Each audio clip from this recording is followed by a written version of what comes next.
is a Kraft paper bag, box bottom, intended for coffee beans, 250 grams. Here we are going to perform drop test to check the bag strength. This first one.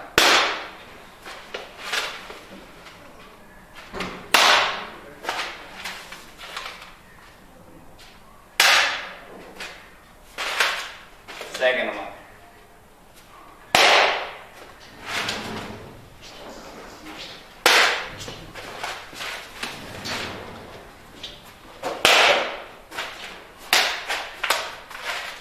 Third one.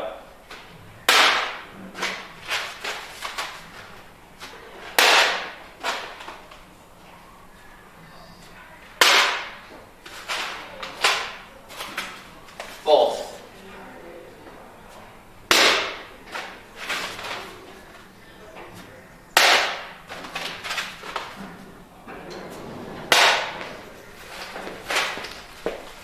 Fifth one.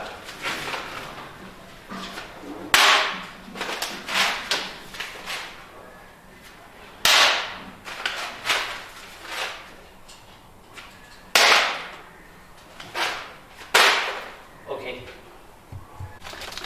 5 bags after drop for 3 times. 1, 2, 3. Yeah, there is only 1 bag in some break after 3 drops. Yeah. Very good quality.